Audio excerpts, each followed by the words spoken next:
नमस्कार, आप सभी का स्वागत है जनता टीवी पर। मैं हूं आपके साथ दुर्गा शर्मा। वक्त है उत्तराखंड की खबरों का। बुलेटिन की शुरुआत करेंगे। शुरुआत बड़ी खबर से। उत्तराखंड से बड़ी और अहम जानकारी, जहां ऑनलाइन सर्वे में सीएम धामी नंबर 1 पर पहुंचे। एक न्यूज ग्रुप के सर्वे में सीएम धामी नंबर 1 पर। एक्स और यहाँ पर सोशल मीडिया प्लेटफॉर्म एक्स और व्हाट्सएप कम्युनिटी पर कराया गया था ये सर्वे। आपदा प्रभावित राज्यों में कामकाज को लेकर किया गया था यह सर्वे और अब 4 सीएम के बीच जोरदार जबरदस्त टक्कर देखने को मिली, जिसमें उमर अब्दुल्ला, सुखविंदर सिंह सुक्खू, पुष्कर सिंह धामी और भगवंत मान सामने रहे। नतीजे में सीएम पुष्कर सिंह धामी को 69% वोट मिले। उमर अब्दुल्ला को 20 और सुक्खू और भगवंत मान को 1-1% तक वोट मिला है। जनता ने धामी की तेज राहत कार्रवाई की सराहना की है।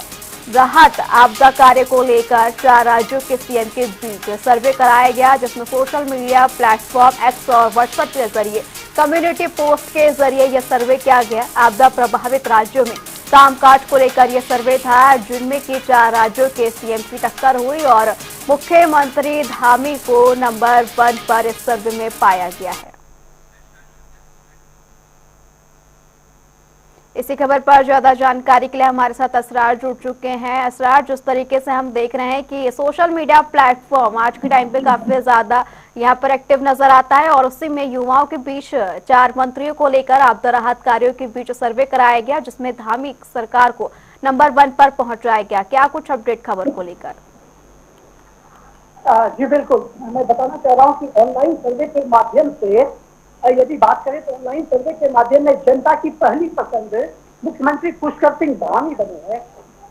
वहीं यदि बात की जाए तो टाइम्स ग्रुप ने सोशल मीडिया साइट एक्स और व्हाट्सएप कम्युनिटी में एक सर्वे करवाया था, जिसके माध्यम से पुष्कर सिंह धामी को सबसे लोकप्रिय नेता की श्रेणी में रखा गया। वहीं यदि बात करें तो आपदा प्रभावित राज्यों यानी कि कहां कहां पर कराया गया था सर्वे, इसकी यदि बात की जाए तो आपदा प्रभावित राज्यों में सीएम धामी ने काफी अच्छा काम किया था और जिसमें से यदि बात करें उत्तराखंड, जम्मू कश्मीर, पंजाब और हिमाचल प्रदेश के सीएम के बीच यह सर्वे हुआ था, जिस सर्वे के माध्यम से यह बताया गया कि धामी जो है वो सबसे लोकप्रिय नेता माने जा रहे हैं।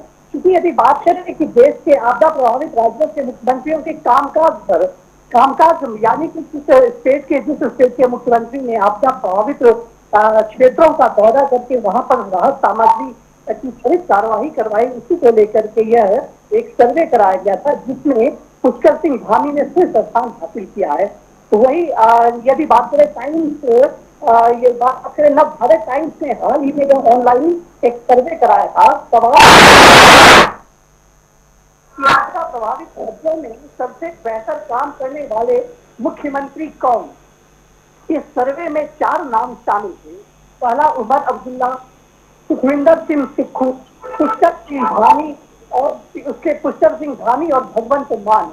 वही सर्वे के नतीजे साफ तौर पर मुख्यमंत्री पुष्कर सिंह धामी के पक्ष में रहा। सीएम धामी को 79% मत प्राप्त हुआ, जबकि कश्मीर के सीएम उमर अब्दुल्ला को 20%, हिमाचल प्रदेश के सीएम सुखविंदर सिंह सुक्खू को 1% और पंजाब के सीएम भगवंत मान को भी 1% मात्र वोट प्राप्त हुए। वो जनता का यह रुझान बता रहा है कि आपदा की घड़ी में मुख्यमंत्री पुष्कर सिंह धामी ने जिस तरह त्वरित कार्रवाई करते हुए राहत एवं बचाव कार्य एवं पुनर्वास योजनाओं को लागू किया और प्रभावित क्षेत्रों का लगातार दौरा कर पीड़ितों से सीधा संवाद कर रहे हैं, उनका यह कार्य उनके बाकी नेताओं से काफी अलग यानी कि एक आगे की कतार में खड़ा कर दिया है। वहीं यदि राजनीतिक विश्लेषज्ञों की माने तो राजनीतिक विशेषज्ञों का कहना है यह परिणाम साबित करते हैं कि आपदा जैसी परिस्थितियों में मजबूत और संवेदनशील नेतृत्व ही जनता का भरोसा जीत पाता है।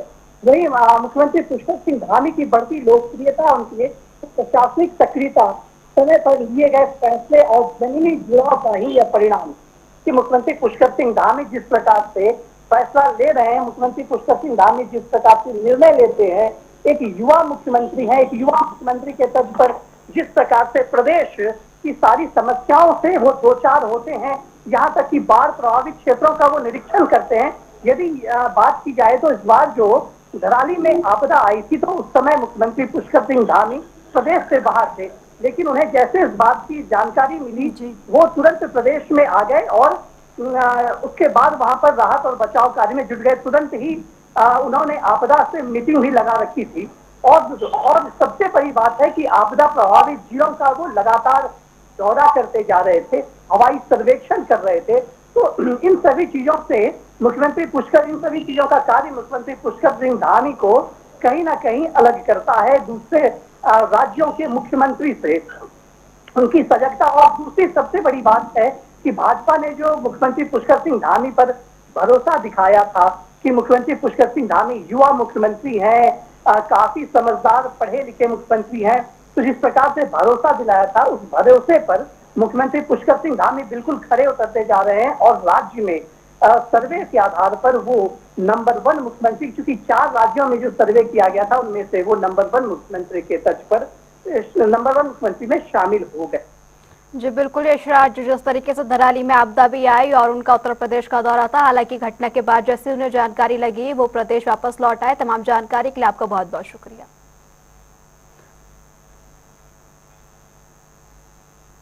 मुख्यमंत्री पुष्कर सिंह धामी ने शनिवार शाम दून मेडिकल कॉलेज अस्पताल का औचक निरीक्षण किया। उन्होंने मरीजों और तीमारदारों से बातचीत कर स्वास्थ्य सेवाओं की स्थिति जानी और सुधार के निर्देश भी दिए। सीएम ने तीमारदारों के लिए बैठने, पेयजल और पंखों की बेहतर व्यवस्था सुनिश्चित करने को कहा। उन्होंने अस्पताल में स्वच्छता, रंग रोगन और नियमित सैनिटाइजेशन पर जोर दिया। सीएम धामी ने ब्लड सैंपल कलेक्शन सेंटर का भी निरीक्षण कर प्रक्रियाओं की जानकारी ली और पारदर्शिता और इसी के साथ त्वरित सेवा पर बल दिया। साथ ही अटल आयुष्मान योजना की पहुंच हर पात्र तक सुनिश्चित कर सके, इसको लेकर भी बात कही।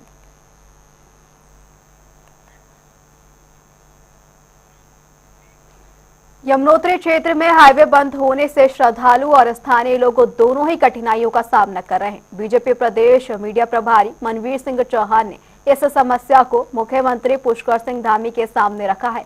उन्होंने बताया कि हाईवे बाधित रहने से न केवल यात्रा रुकी हुई है, बल्कि यमुना घाटी की आजीविका और व्यापार पर भी इसका गहरा असर देखने को मिल रहा है। मुख्यमंत्री ने मामले को गंभीरता से लेते हुए संबंधित विभागों को अतिशीघ्र हाईवे खोलने के निर्देश दिए ताकि श्रद्धालु और स्थानीय जनता को राहत मिल सके। आदरणीय मुख्यमंत्री पुष्कर सिंह धामी जी की 4 धाम यात्रा को सुचारू, सुव्यवस्थित और सुरक्षित यात्रा कराने के लिए प्रतिबद्ध हैं और उनके द्वारा यमुनोत्री में जिस तरह से जो रोड खराब वहां पर हो रखी है उसको लेकर के अधिकारियों को निर्देश दिए गए हैं कि तत्काल प्रभाव से वहां पर रास्ते को खोला जाए। और इसको लेकर के आदरणीय मुख्यमंत्री से मैंने भी और एक प्रतिनिधिमंडल के साथ मुलाकात की थी और उनके द्वारा तत्काल प्रभाव से जिलाधिकारी और गढ़वाल कमिश्नर को निर्देशित किया गया कि तत्काल प्रभाव से यात्रा को वहां सुचारू किया जाए। और इसको लेकर के मुझे लगता है कि कल से यमुनोत्री यात्रा खोल दी जाएगी और सरकार की प्राथमिकता सभी को सुरक्षित यात्रा प्रदान करना है। उसके साथ ही वहां पर जो हमारे जो व्यवसायी हैं, जो वहां पर घोड़ा खच्चर डंडी कंडी वाले हैं, उनकी भी रोजगार की व्यवस्था सुनिश्चित हो, इसको लेकर के भी सरकार बड़ी गंभीर है। इसको लेकर के तत्काल प्रभाव से यात्रा। धराली और हर्षिल में आई आपदा के बाद कर्नल अजय कोठियाल के नेतृत्व में बनी जांच कमेटी ने अपनी रिपोर्ट सरकार को सौंप दी है। कमेटी के अध्यक्ष अजय कोठियाल ने बताया कि उन्होंने जांच की है और रिपोर्ट बनाकर सरकार को सौंप दी है। रिपोर्ट में कई विषयों पर विस्तार से जानकारी दी गई है।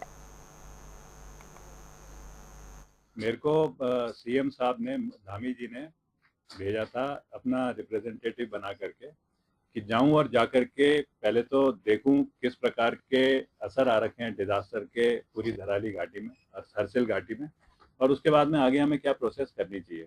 तो उसी के बेसिस पे एक जो एनआईएम के पुराने इंस्ट्रक्टर्स हैं और जो धराली के प्रॉपर रहने वाले जो लोग हैं उनको लेकर के मैं गया था, 4 लोगों की टीम। हम 2 दिन वहाँ रुके थे। उसमें फिर जो आपदाग्रस्त लोग हैं उनसे मिले, उसके बाद जो डैमेज हुए हैं, किस प्रकार से प्राकृतिक डैमेज हुए हैं उनको हमने देखा।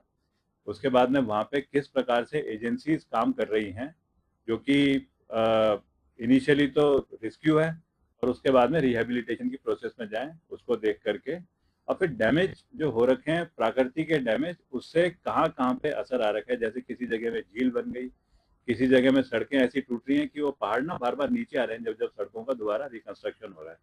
तो उन्हीं के बेसिस पे फिर हमने एक रिपोर्ट बनाई और उस रिपोर्ट को मैंने गवर्नमेंट को सबमिट करा है कि किस प्रकार से वहाँ पे सारा रिकंस्ट्रक्शन, रिहेबिलिटेशन, रिकंस्ट्रक्शन का काम होना चाहिए।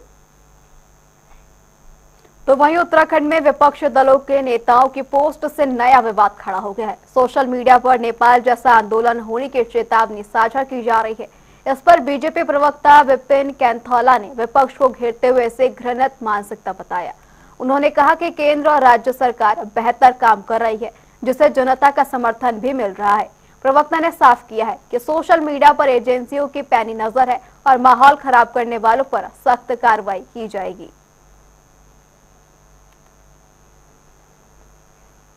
देखिए, उत्तराखंड के अंदर इस प्रकार की चीजें अगर जो कोई सोच रहा है तो ये गलत बात है, और विपक्ष अगर जो इस प्रकार की चीजें करना चाहता है तो उनकी घृणित मानसिकता है, छोटी मानसिकता है, और इस मानसिकता से बाहर उनको निकलना चाहिए।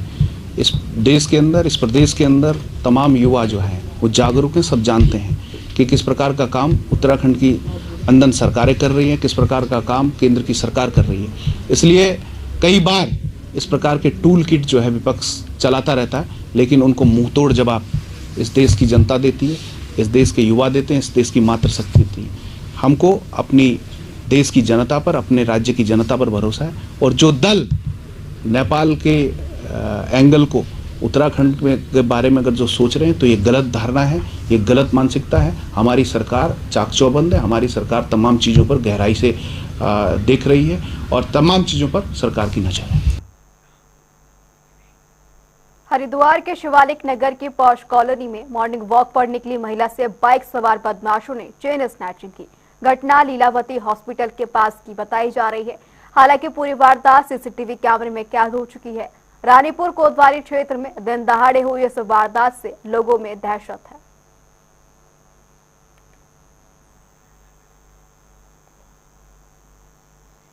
हरियाणा पुलिस और बदमाशों की मुठभेड़ के बाद अब हरिद्वार में भी पुलिस अलर्ट मोड पर नजर आ रही है। शहर में यहाँ पर सघन चेकिंग अभियान चलाया जा रहा है। हर वाहन की गहन जांच की जा रही है। साथ ही सीसीटीवी निगरानी और बॉर्डर पर कड़ी चेकिंग, संदिग्धों की गतिविधियों पर नजर भी रखी जा रही है। सुरक्षा व्यवस्था को मजबूत बनाने के लिए प्रशासन सख्त कदम उठा रहा है।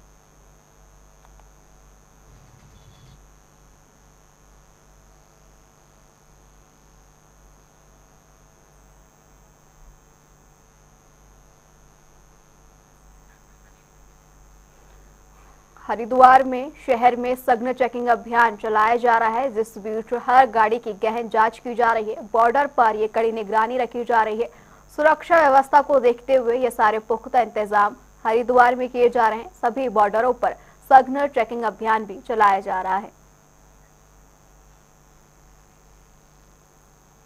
हरिद्वार में रोडवेज बस अड्डे पर सनसनीखेज वारदात हुई, जहां हरियाणा पुलिस वांछित बदमाशों को पकड़ने तो पहुंची। बदमाश ने उस दौरान ताबड़तोड़ फायरिंग कर दी और गोली लगने से सब इंस्पेक्टर गंभीर रूप से घायल हो गए, जिन्हें अब एम्स ऋषिकेश रेफर कर दिया गया है। घटना के बाद हरिद्वार पुलिस ने पूरे जनपद में हाई अलर्ट घोषित कर दिया और सघन नाकाबंदी भी शुरू कर दी है। वही एसएसपी प्रेम यहाँ पर प्रमेंद्र सिंह ढोबाल ने घटनास्थल का निरीक्षण भी किया और साथ ही बदमाशों को जल्द पकड़ने के निर्देश दिए हैं।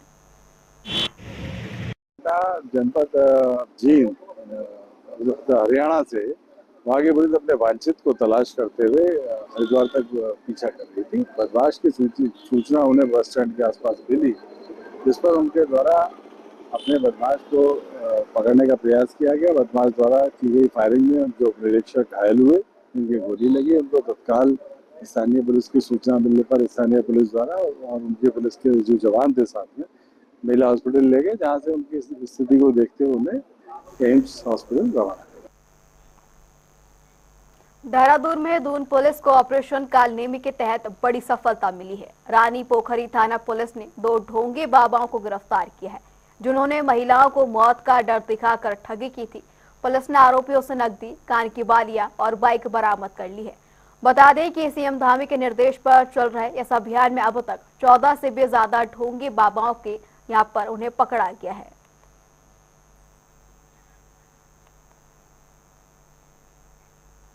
देहरादून में एलिवेटेड रोड को लेकर सियासी घमासान तेज है। कांग्रेस विधायक प्रीतम सिंह ने प्रेस वार्ता में बीजेपी सरकार पर हमला बोलते हुए कहा कि कांग्रेस ने 582 मलिन बस्तियों को मालिकाना हक देने की शुरुआत की थी, लेकिन बीजेपी इन्हें उजाड़ने का काम कर रही है। तो वहीं अब इस पर बीजेपी विधायक विनोद चमोली ने पलटवार करते हुए कहा, किसी को उजाड़ा नहीं जा रहा, बल्कि विस्थापन के बाद बसाया जाएगा। उन्होंने कांग्रेस पर भ्रम फैलाने का आरोप लगाया है। लगातार यहां पर देहरादून में विस्थापन को लेकर राजनीति गर्माती हुई नजर आ रही है। कांग्रेस की ओर से 582 झुग्गियों को विस्थापित करने और उजाड़ने का आरोप लगाया, जिसके बाद अब बीजेपी सरकार ने भी कांग्रेस के इस आरोप का पलटवार करते हुए जवाब दिया और साफ तौर पर ये कहा कि जा रही है। और मैंने पहले भी कहा है कि देहरादून में 2 एलिवेटेड रोड्स का प्रस्ताव है, जो इसकी आवश्यकता भी है, तो उसके कारण 3000 से लगभग 3500 के लगभग जो मन्य बस्तियों में जो आवास हैं वो प्रभावित हो रहे हैं। तो हम लोगों ने उनको विस्थापित करने की व्यवस्था की है, क्योंकि ऐसा नहीं कि किसी को उजाड़ा जा रहा है, बल्कि उनको बसाया जाएगा। और उसके बाद उनको ये भी समझ में आना चाहिए कि मलिन बस्ती में लगभग 50,000 परिवार रहते हैं, 50,000 मकान हैं, तो 47,000 मकानों को बचाने का काम भी भारतीय जनता पार्टी साथ साथ कर रही है। जहाँ 3-3.5 हज़ार को बचा रही है, बसा रही है, वहाँ लगभग 47,000 को बचा भी रही है। तो उसमें उजाड़ने जैसी कोई विषय नहीं है, सिर्फ एक भ्रम फैलाने की कोशिश की जा रही है। मलिन बस्तियों में एक असंतोष भाजपा के प्रति खड़ा हो, ऐसा प्रयास कांग्रेस का है। लेकिन मलिन बस्ती के लोग जानते हैं कि जब हाईकोर्ट का आदेश आया था कि मलिन बस्तियों को हटाना है, तो ये भारतीय जनता पार्टी की सरकार थी जो 3-3 बार अध्यादेश लाकर जिन्होंने मलिन बस्तियों को बचाने का काम किया है। और जो लोग प्रभावित हो रहे हैं उनको भी बसाने के लिए हम लोग आगे काम कर रहे हैं। बस्तियों के परिप्रेक्ष्य में मैं ये कहना चाहूँगा, जब हमारी सरकार थी, हमारी सरकार के समय एक कमेटी का गठन किया गया था और उसमें 582 मलिन बस्तियों को चिन्हित किया गया था और उन मलिन बस्तियों को मालिकाना हक देने की शुरुआत भी हमारी सरकार ने प्रारंभ किया। लेकिन उसके बाद मलिन बस्तियों के साथ जिस तरीके से सरकार लगातार घोर उपेक्षा करने का काम कर रही है, मलिन बस्तियों में भय का वातावरण जो बनाने का काम कर रही है, लाल निशान लगा करके लोग आज डरे हुए हैं, सहमे हुए हैं। तो निश्चित रूप से कांग्रेस ने विधानसभा के माध्यम से कानून भी बनाया था कि हम मलिन बस्तियों को मालिकाना हक देने का काम करेंगे। उसको भी जो है सरकार मानने के लिए तैयार नहीं। मुख्यमंत्री पुष्कर सिंह धामी ने उत्तराखंड में विकास की नई पहल के तहत करोड़ों की परियोजनाओं को मंजूरी दे दी है। इन परियोजनाओं में विकास और अन्य क्षेत्रों के कार्य शामिल हैं। बता दें कि सरकार का उद्देश्य प्रदेश में हर क्षेत्र को विकसित करना और नागरिकों के जीवन स्तर में सुधार लाना है। देखिए ये रिपोर्ट।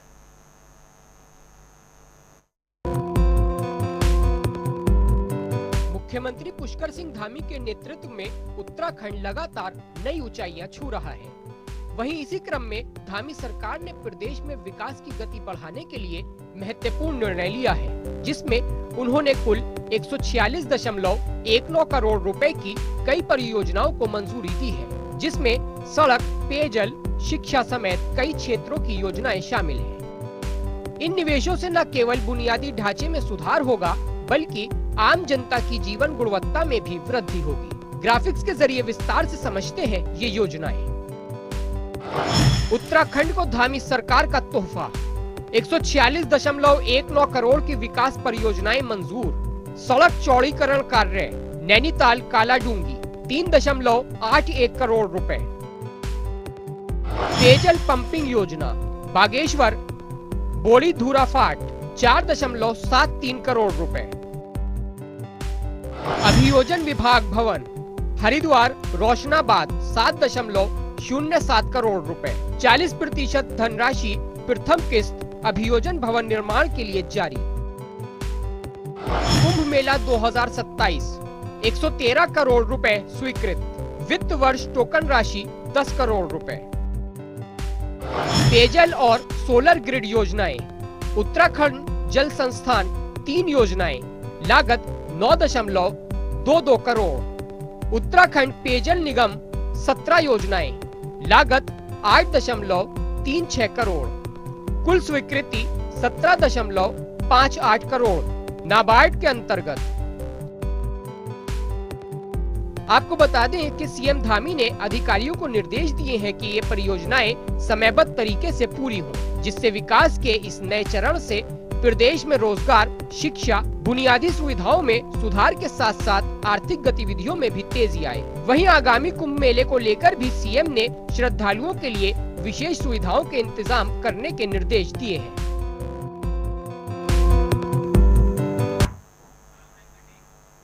फिलहाल इस बुलेटिन में इतना ही। खबरों का सिलसिला यूं ही जारी रहेगा। रुकेंगे एक छोटे से ब्रेक के लिए।